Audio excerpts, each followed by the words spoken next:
On today's show, I'm bringing back a returning guest. He was on my show back in September of this year. I'm talking about no other than U.S. Nuclear Corp. You can find him on the OTCQB under the ticker symbol UCLE. And with us today is the CEO and chairman of the company, going to bring us up to speed, Mr. Bob Goldstein. Bob, welcome back to the show. Hi, Everett. Great to be here.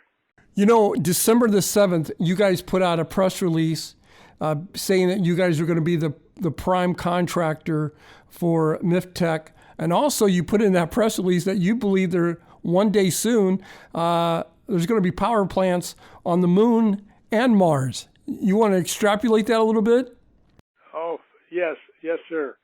As we all know, the NASA and the U.S. Space Force are going for the moon and going for Mars. To have colonies in space, you need power.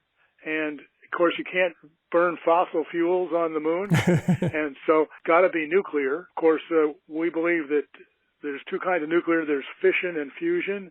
Fusion puts out more energy and is more compact. It's just much more efficient. And so the MIFTY fusion drive will be able to power nuclear power stations on the moon and Mars, and even on the moons of Saturn and Jupiter, probably.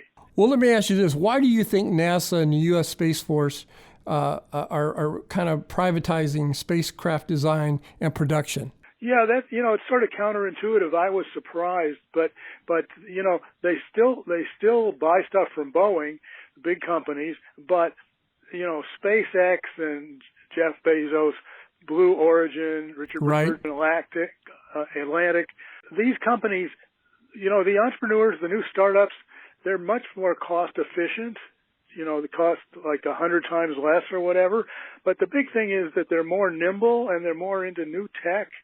And, it's new tech like MIFTY's fusion generator that's going to get these things going. And it's just, for some reason, the small companies, they can do it, and it's proving out to be a great business model. Bob, you've been around this industry for a long time. I believe you're a physicist at heart, graduated from Stanford. That being said, NASA has a long history, and they're successful doing liquid fuel for space exploration. Why would they go to nuclear? Why is that better? Very good question. Very good question. Yeah, we're all proud of our NASA space history, but they started with solid fuels and now liquid fuels, and that's really opened the door to space exploration. But you can go to the moon, you can go a little further. The power, the power density of the fuel is very small compared with nuclear. In fact, the fusion drive is 10 million times higher energy density in the fuel than the chemical fuels that we're now using in our rockets to the moon and to Mars currently. And I think you're right, and you could probably sum it up better than me. There's no way that we're ever going to get to Saturn using the model that we have now. We have to go to nuclear, don't we?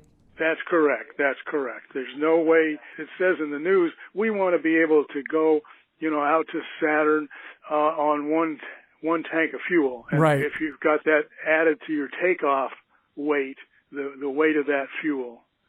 Recently, you guys talked about MIFTech. I think you guys own 10% of that. Why will MIFTech fusion power be better than fission or other fusion power that's going to power ships, if you will? Very good question. So, as I mentioned, the nuclear fuels, you get tremendous power. The power per gram or power per pound is tremendous. The MIFTY fusion drive is better than other fission drives, just because the more power is there. But also, some of these flights will have people on them, and we really don't want the radioactivity of the fission nuclear power, which is powered by uranium breaking apart and puts out tremendous amounts of radiation, whereas the fusion, it puts out a lot of energy, but it's powered by heavy hydrogen, which can be made from seawater, is not particularly dangerous system. You know, as I open up the show, I believe December 7th, you put out a press release. And I just want to go back to that for a second. In that press release, you did say that you guys were going to be the prime contractor for MIFTech. That being said, do you have any sort of valuation of what that's going to do for the bottom line for your company? Well, I think it will send us out into outer space. It will be tremendous. Electric power is like a $6 trillion business or whatever, but the energy, natural resources into energy that's usable, that's right up there, one of the biggest industries in the world, and going to be biggest industry for forever, because that's what we need to, promote our civilization, is good, reliable energy. And I was wanting to know, on a monetarily wise, what do you think that's going to bring to the line? Is it a $100,000 contract, a $2 million contract? Have you given that any thought? It's fun to think about, for sure. That could bring easily $1 billion contract. Wow. I also, before I let you go, October, I think around the 16th, you put out a press release, U.S. Nuclear Trenton Monitor Market Soars. That division that's in that is the Overhuff division. Can you bring me, because we haven't really got a chance to really talk about the Overhuff division, what that division means to your company, and give us a little bit of an overview. How's it going, and where do you see it going from here? I appreciate you bringing that up.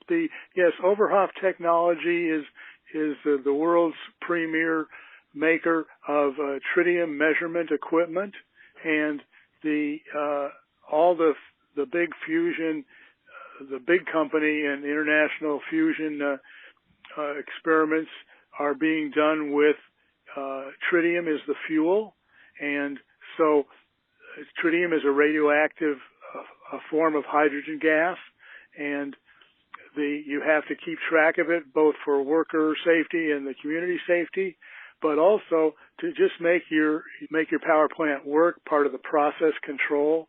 And the Overhuff Technology is a small company, but they're 100% owned by U.S. Nuclear, and they are the world's best and one of the only companies that really knows how to measure this tritium.